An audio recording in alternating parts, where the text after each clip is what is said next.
What's up? I'm excited for this one. This is Eldo 2025. We launched last Tuesday, and for those of you who have followed my channel, this race looks a little different. Why? Because we have brand new blacktop. So this contributes to all of the cyclists, all of the supporters of Eldo, specifically someone within the office of Long Beach Parks.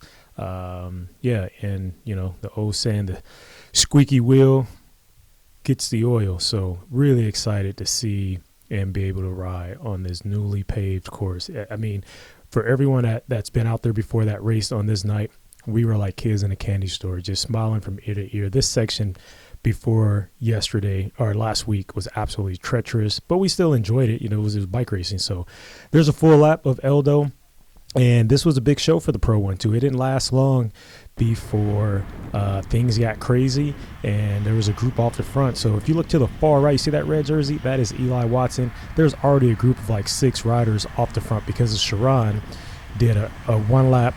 On the first lap, he went off real hard and caused this gap. And if you look in between the riders right there, you can see there is like 10 or 15 riders slipping off the front. I gotta be honest with you, even cruising right here at 30 miles an hour, I felt like complete crap. We're a lap and a half in, and I was already at 168 beats per minute.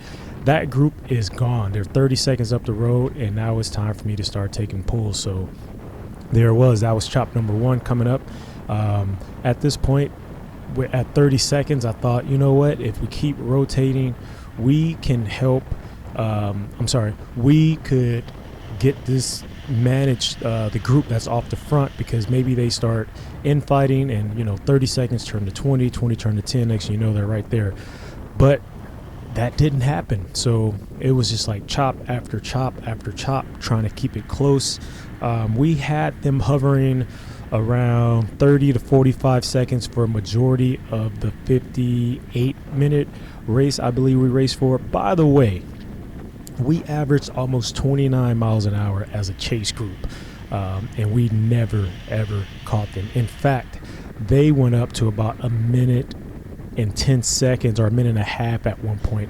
Towards the end of the race, we did get them back down to about 30, and that's just because they're playing cat and mouse. They have a little room to play. So at this point, I was tired. Legs didn't feel too well. I had a big weekend with some long miles, and then also racing, and then a recovery ride for 2.5 hours with my boys on Monday, and then out here on Tuesday without a morning ride. I typically ride on Tuesdays just to shake out the legs and get them ready.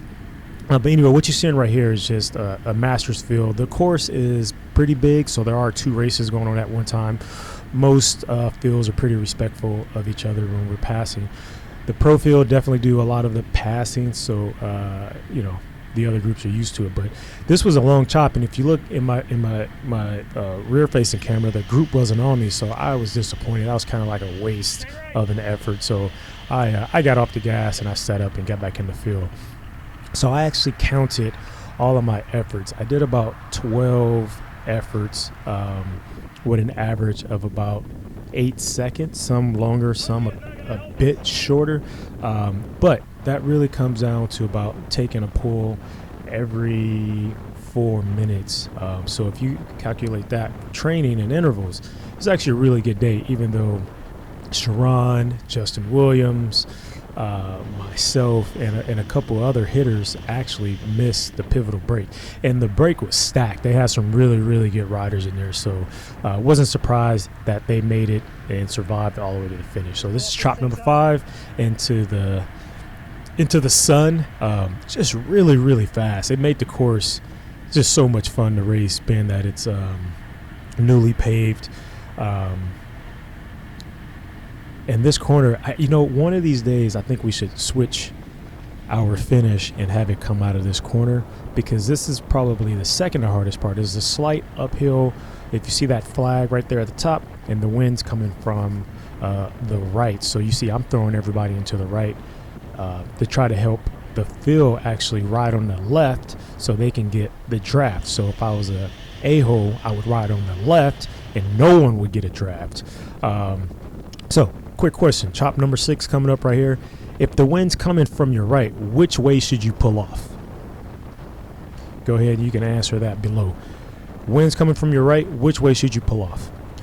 We just wasn't organized enough. You gotta be a fully functioning chain if you want to chase down a group like we were chasing. But again, back to me, I'm at the point I'm just going to train, right? I'm just going to continue to do these efforts and focus on my recover and get back to doing another effort as fast as possible.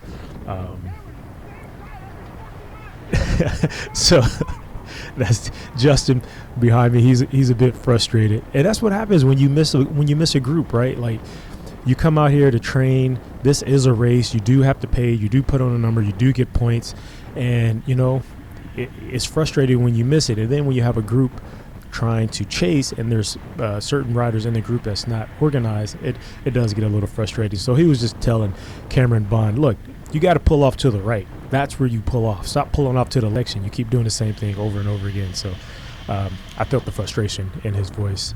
Justin was taking some really, really long pulls too, so he's definitely getting in shape. Here's chop number 8, and we're 48 minutes in. I did some analytics on my efforts, like I was saying earlier, using training peaks, and just wanted to dissect them to see, how good I was going. It was a really good test for me. So it wasn't bad that I missed the break, because it put me in a position to have to work harder. Because if I was in the break, I'll tell you right now, I would have worked smarter, not harder. So here that I'm trying to encourage the group to keep going, I'm working harder, not necessarily smarter. And again, it was a good test to see where my fitness is. And this is getting down to the end. I saw Jack Watson kind of hovering around me. That is Bart Clifford on my wheel right there.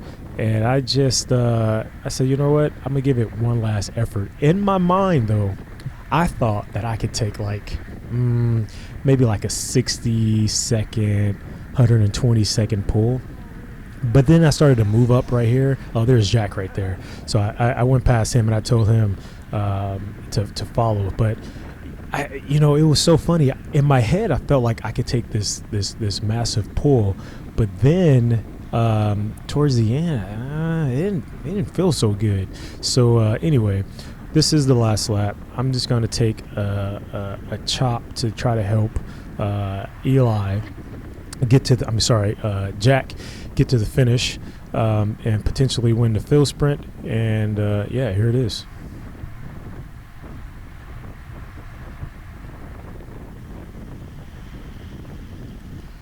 After a long 52 minutes of racing, this section actually felt pretty hard. This is actually the fastest section of the Eldo Crit. It is a bit of a tailwind. Absolutely just beautiful blacktop now. I mean, we're so happy to have this course paid for us. And so now I'm like, all right, even though I'm not feeling that great, I could still hit out right about here. No, couldn't do it. Felt a little tired. But eventually I do get on the gas.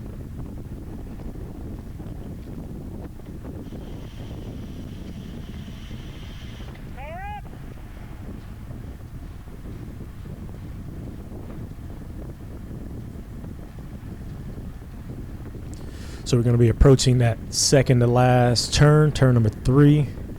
My favorite turn of the course. I guess is really the only turn of the course. Everything else is pretty sweeping. But Sharon was looking for me. I didn't have a chance to really get on his wheel. I got a little jacked up in here real quick, but out of the corner, and then I'm just going to buy my time. So if you guys paid attention, that truck was parked on the course the entire race, and the city did him a favor by not towing him. They had every right to tow him, and he happened to move on our very last lap. So we're yelling at him, trying to make sure that he stays to the right, which he did. There's a parking lot just to the left that he could have very well turned into. Thank God that didn't happen.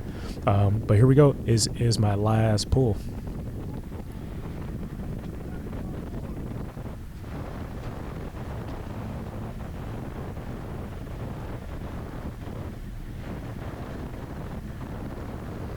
wasn't as long as I wanted it to be. I thought I can get around this corner and maybe get Jack a little closer, but with the momentum that he had, there he is coming from the back with me slowing down from 34 to 32. He was able to launch, and I believe he won the field sprint. So looking forward to the next one. Unfortunately, I will not make the next one because I'll be in Spain, but thanks for watching. Subscribe, share with your friends.